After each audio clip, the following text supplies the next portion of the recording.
दिलावर साहब के सामने शिक्षा मंत्री है, एक बच्ची अंग्रेजी में बोल दियो। भाई मन अंग्रेजी आवे कोनी, अंग्रेजी आवे ही कोनी, अंग्रेजी डबोबा भी लाग रहा है। हम लोग देख रहे हैं नगर निकाय और पंचायत राज के चुनाव ये लोग बात करा नहीं पा रहे हैं, जानबूझ के ये कह करके कि वन स्टेट वन इलेक्शन का हम मॉडल ला रहे हैं। ये मॉडल क्या गुजरात से आ रहा है? जब 73वां संविधान संशोधन के बाद में 5 साल में अनिवार्य रूप से चुनाव होना अनिवार्य है, तो पंचायती राज और नगर निकाय के चुनाव 5 साल बाद में भी क्यों नहीं हो रहे हैं? एक आपने कृषि मंत्री जी है, नो एक मना तो आटे पार्टी लेयर्स होएगा। अब क्या सार और नकली खाद है, नकली बीज है और काल तो बहुत ही जोरदार काम कर दियो। पहले तो पूरा भारत के मायने बोले नकली खाद और नकली बीज है, तो भारत सरकार ने चैलेंज करियो, इफ्को ने चैलेंज करियो और काल तो पूरा पार्टी मिला दिया डबल इंजन की सरकार का। काल बोलिया कि आज जत्ती नकली खाद है ना, असा गुजरात तो आज अपनी जवाबदेही से बचना नहीं चाहिए। कोई भी सवाल अगर विपक्ष या जनता पूछती है तो उसका जवाब कम से कम उनको देना चाहिए। लेकिन मुख्यमंत्री जी का तो पता नहीं, ये तय ही कर रखा है कि पर्ची आएगी तो ही बोलूंगा, दिल्ली से नहीं तो नहीं बोलूंगा। बिना पैसे खर्च किए घर बैठे कमाए 1500 रुपए प्रतिदिन। बस डाउनलोड करें बैंक साथी ऐप, फ्री ट्रेनिंग लेकर कमाना शुरू करें। बैंक साथी से जुड़कर 7 लाख लोगों के सपने हुए पूरे। अब बारी है आपकी। आपने कल परसों देखा होगा कि अमित शाह जी आ कही है कि आपने देश में अंग्रेजी कोई बोलेगो तो माने शर्म आवेगी, और बा को बेटो फर्राटे से बोल रहे हैं, प्रधानमंत्री जी फर्राटे से बोल रहा है। आपने तो आवे को नहीं मानी जी, हम बोलने का ही पूछोगे, आवे ही को नहीं।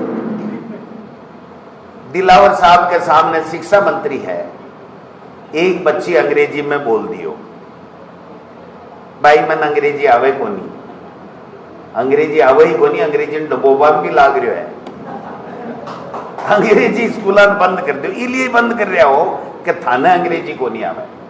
अरे अफसरान तो आवे है, टीचर ने तो आवे है, पढ़ने वाला बच्चा तो सीखना चाहे है। आ सारी चीजा आप सबके संज्ञान में है। एक आपने कृषि मंत्री जी है, नो एक मना तो आटे पार्टी लेयर्स होएगा। अब क्या सार और नकली खाद है, नकली बीज है और काल तो बहुत ही जोरदार काम कर दियो। पहले तो पूरा भारत के मायने बोले नकली खाद और नकली बीज है, तो भारत सरकार ने चैलेंज करियो, इफ्को ने चैलेंज करियो और काल तो पूरा पार्टी मिला दिया डबल इंजन की सरकार का। काल बोलिया कि आज जत्ती नकली खाद है ना, असा गुजरात तो आज है।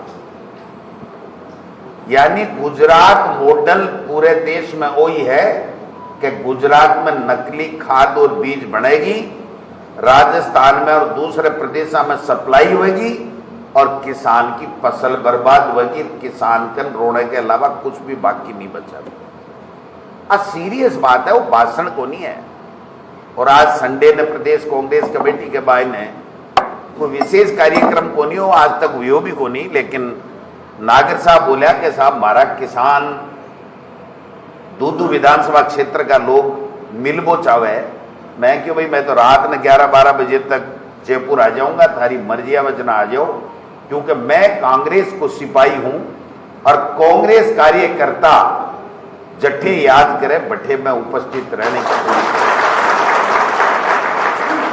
और ठाकुर जी को जोश जुनून देखियो चुनाव के मायने।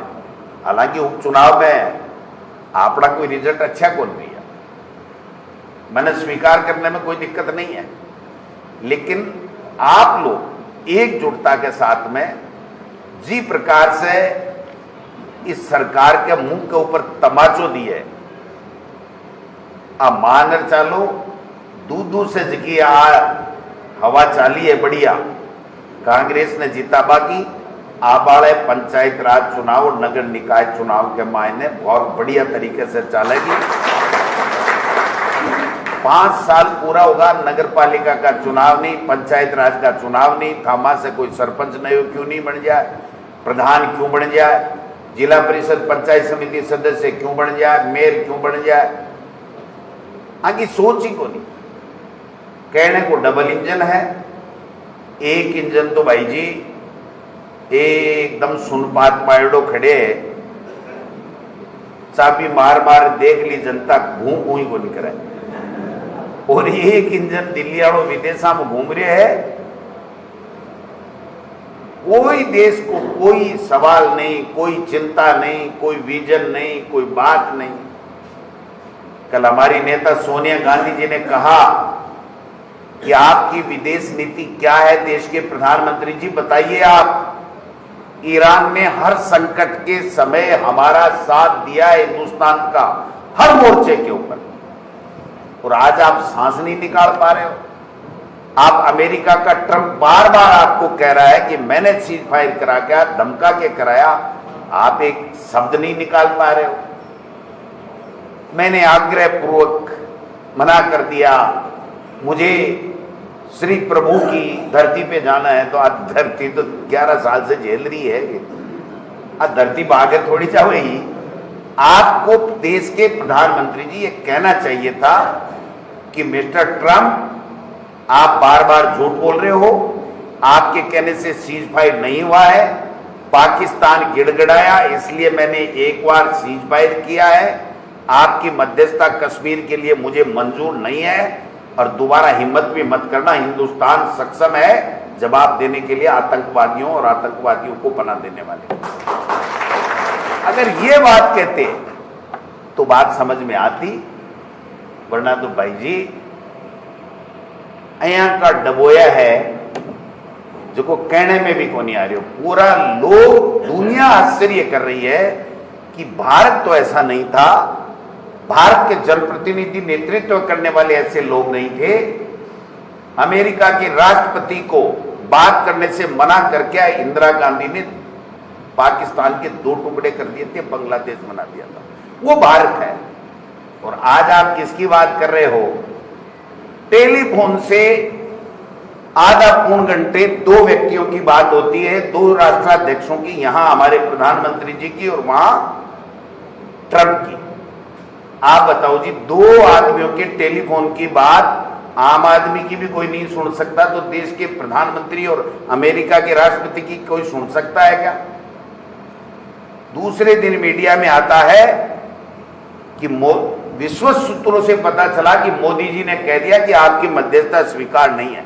अगर दम है देश के प्रधानमंत्री में, तो ये जो लंबे चौड़े लच्छेदार भाषण देते हैं ना टेलीप्रॉम्प्टर से देख देख के, एक शब्द बोल दें कि अमेरिका अपनी हद में रहे, हम हमारे मामले सुलझा लेंगे और हम पाकिस्तान को जवाब देने के लिए समझो। ये चीजें नहीं हो रही हैं, तो इसको देखना पड़ेगा। राजस्थान में ठाकड़ो रिजल्ट तो आएगो, 199 में भी मुंडा के मदद कर जो थे सकला जना मैं आक्रमण छाऊं। आपका दूधू का रिजल्ट तो आ गया, वो खुद ही मान रहे हैं। सूचनाएं आती रहती हैं हमारे पास भी, हम भी राजधानी में बैठते हैं कि भाई जी मण उना को तो एक बार लागो, दोबारा है दूध वाला मन तो आटड़े पर चढ़वाई बोलते। लेकिन मेहनत करने की आवश्यकता है, चौकन्ना रहने की आवश्यकता है, अपना भला बुरा समझने की आवश्यकता है। आज किसान को खाद नहीं मिल रहा, बीज नहीं मिल रहा, पानी नहीं मिल रहा, गंगानगर में धरने चल रहे हैं, एमएलए सो रहे हैं, लाइन ऑर्डर कुछ है नहीं, माफिया हावी हैं, भ्रष्टाचार बढ़ा हुआ है, नेता ब्यूरोक्रेट सारे के सारे भ्रष्टाचार में लिप्त है, और केवल कांग्रेस के नेताओं की बुराई कर करके अपना समय व्यतीत कर रहे हैं। ऐसे में इस प्रदेश को, इस देश को बचाने के लिए कांग्रेस पार्टी को मजबूत करने की आवश्यकता है। आप जब भी जहां भी कहेंगे, गोविंद डोटासरा कांग्रेस का सिपाही आपके बीच में मिलेगा। आप जहां जहां आपके प्रभाव है वहां पर सब जगह कांग्रेस को मजबूत करने के लिए काम करें। आपका संगठन बहुत मजबूत है। जब हम इधर से जाते हैं तो जगह जगह आप सब लोग स्वागत करते हो। मैं समझता हूं कि दूदू संगठन के काम में मॉडल बना हुआ है। और अब राजस्थान कांग्रेस संगठन का पूरे देश में मॉडल बनने जा रहा है। आप सब लोगों से आग्रह है कि संगठन को मजबूत करें, कांग्रेस पार्टी को मजबूत करें और जहां आवश्यकता हो मुखर होकर के इस सरकार का, इसकी गलत नीतियों का विरोध करने का काम करें। चुप नहीं रहना है। जिस दिन चुप रह गए तो इतिहास हमें माफ नहीं करेगा कि हम कोई ऐसा समय आया था जब सरकार नाम की कोई चीज नहीं थी, अराजकता फैली हुई थी, कानून व्यवस्था नाम की कोई चीज नहीं थी, किसान लूट जा रहा था, बेरोजगार नौजवान रो रहा था सड़कों पे और उसको उसका हक नहीं मिल रहा था, माताएं बहनें की इज्जत लूटी जा रही थी। उस वक्त कांग्रेस के लोग क्या कर रहे थे, ये सवाल कोई पूछे तो हमें तकलीफ होगी। इसलिए आप सब लोगों से मैं तो यही आग्रह करूंगा कि आप सब लोग गांव से, शहर से, सब जगह से आए हो, आप सब लोग हिम्मत के साथ में आगे बढ़ें, गलत काम का विरोध करें, मजबूती मेहनत करते हैं, जितना संघर्ष करते हैं इनको और ज्यादा मजबूत करने की आवश्यकता है। आप सब लोगों का बहुत बहुत धन्यवाद। आप आए हो, तमाम लोगों को बहुत बहुत धन्यवाद देना चाहता हूँ। ये सप्लीमेंट्री थी, मेन एग्जाम आगे आने वाली है, पंचायत राज और नगर निकाय, उसकी अभी से आप तैयारी करें। पहले नगर निकाय आएगी, कोर्ट इनको मजबूर करेगा, हमारा संघर्ष इनको मजबूर करेगा, फिर पंचायती राज आएगा। जो परिसीमन में गड़बड़ियां कर रहे हैं उनका डट करके मुकाबला करें, सड़क पे संघर्ष करें, कोर्ट की आवश्यकता हो तो न्यायालय का दरवाजा खटखटाएं, लेकिन सरेंडर करने की जरूरत नहीं है। आप सब लोग मजबूती के साथ में लगे हुए हो, उसी तरह से और मजबूत के साथ में आगे बढ़ें। आप सब लोगों का बहुत बहुत धन्यवाद। दूदू विधानसभा क्षेत्र के लोक अध्यक्ष, मंडल अध्यक्ष और बाबूलाल नागर जी साथ में आए थे और इन्होंने जो नया संगठन बना है उसके लिए प्रदेश कांग्रेस कमेटी का आभार जताया और मैंने इनका आभार जताया कि आप सबने मिलकर के एक अच्छा संगठन बनाया है। और अभी पंचायत समिति के चुनाव हुए, उसमें भी मुख्यमंत्री के इलाके में भी इन्होंने अच्छी जीत दर्ज कराई है।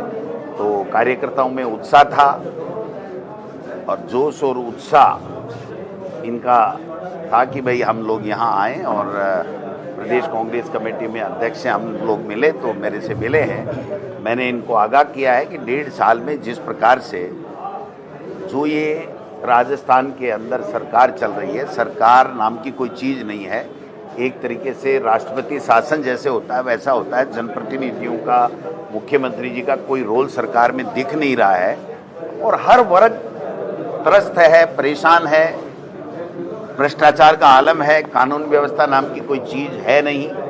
किसान को समय के ऊपर फसल का समय है, उनको खाद बीज मिल नहीं रहा है।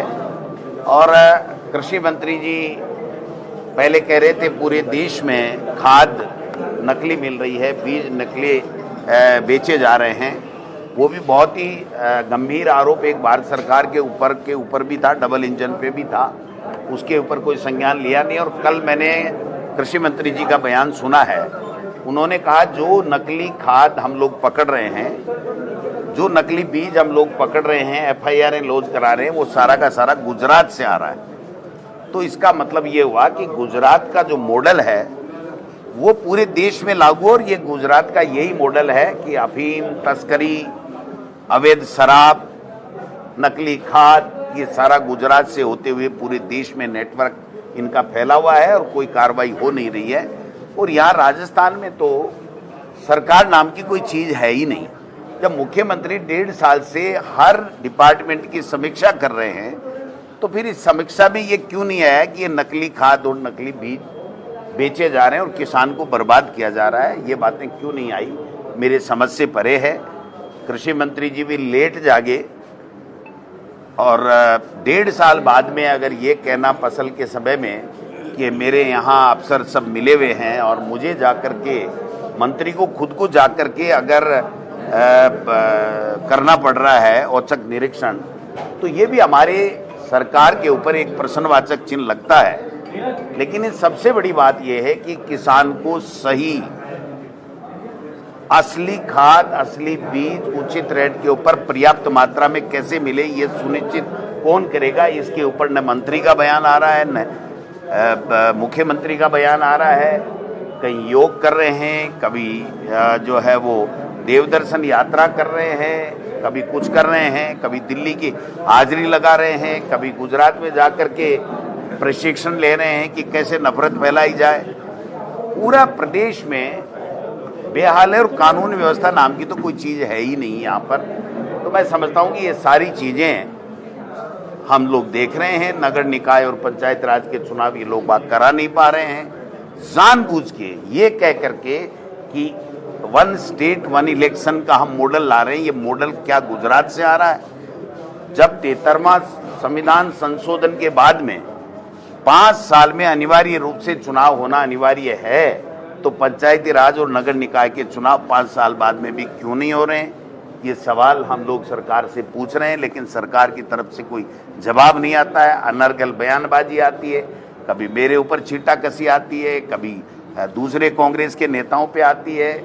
मैं समझता हूं कि सरकार को अब अपनी जवाबदेही से बचना नहीं चाहिए। कोई भी सवाल अगर विपक्ष या जनता पूछती है तो उसका जवाब कम से कम उनको देना चाहिए। लेकिन मुख्यमंत्री जी का तो पता नहीं, ये तय ही कर रखा है कि पर्ची आएगी तो ही बोलूँगा, दिल्ली से नहीं तो नहीं बोलूँगा। तो फिर जवाब कौन देगा इस पूरे मामले के अंदर? ये अभिषेक चौधरी को गिरफ्तार किया गया और नहीं, अभिषेक चौधरी को कहा। देखिए, जो मामला था, मैं समझता हूँ कि जिस प्रकार पुलिस ने इस मामले को जो तरीका अपनाया वो मैं उचित नहीं मानता हूँ। कोई भी मामला हो, कोई भी अपराध हो, पुलिस को कार्रवाई करने का अधिकार है, लेकिन जो तरीका उन्होंने अपनाया वो वास्तव में गलत तरीका था। मैं समझता हूँ कि कोई भी व्यक्ति को आंदोलन करने का अधिकार है, शांतिपूर्वक वो आंदोलन करे, ये उसके मूलभूत अधिकारों में है, उसको राइट मिला हुआ है।